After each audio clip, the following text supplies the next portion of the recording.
I have always grilled, and when I used to live in Boston, I would chip the ice off of my grill in February and go out and grill. But it wasn't really until I started doing research for my first barbecue book, and I started traveling around the world to see how people grilled in other countries, that I really came to appreciate the incredible versatility of grilling and broad range of flavors. Argentinians love to grill over wood, which brings me to this cool wood-burning grill.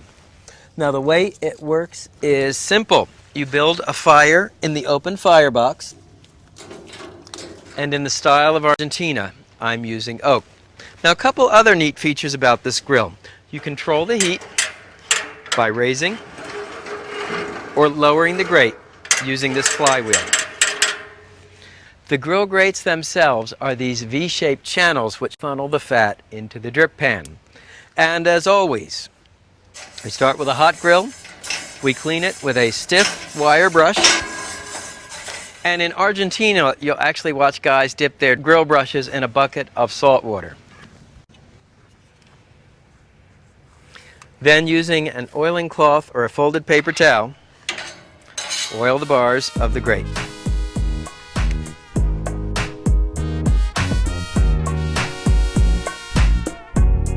First, put on the peppers. And I always like to start by grilling the vegetables. Vegetables are much more forgiving in terms of split-second timing than meat.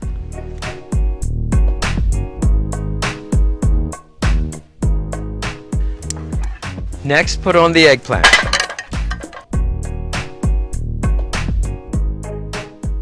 And notice I line up the vegetables with soldierly precision.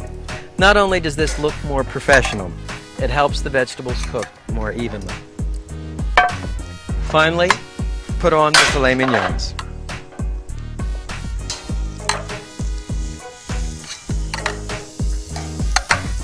Cooking time for the steaks, about 4 minutes per side. It's funny, when I was growing up, my mother was the primary grill master in the family, and she was a very impetuous person. She was a ballet dancer. And when she made steak, she would light our grill with charcoal and gasoline. She'd take a thick steak, and it would spend about enough time on the grill for the outside to become charred black as coal, and the inside was just barely shy of mooing. It's a method called Pittsburgh Rare.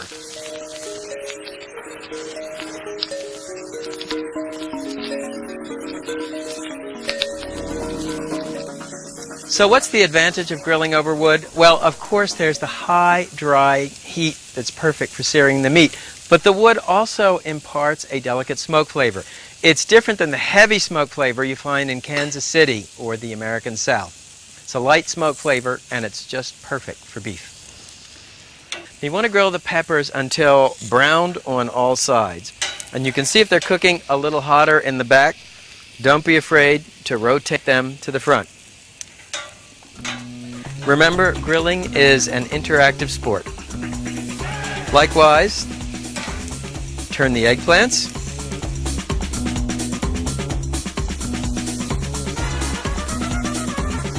When the filet mignons are browned on one side, turn them over and grill on the other. The aroma of the oak smoke is absolutely terrific.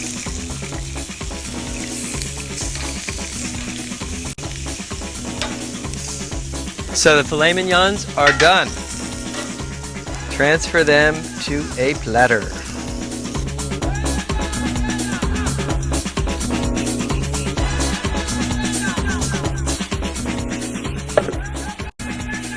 And now the vegetables.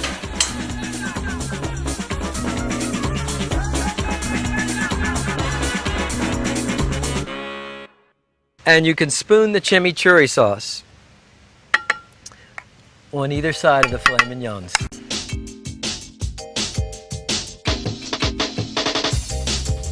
Gaucho grilled filet mignons with chimichurri, grilled eggplant, and grilled peppers. It's an Argentinian tradition.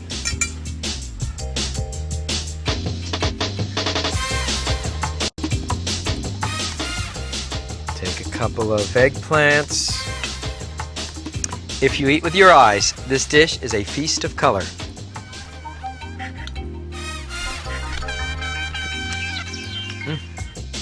The meat is nice and rare. And you know what? The fresh herbs in the chimichurri sauce counteract the pungency of the garlic.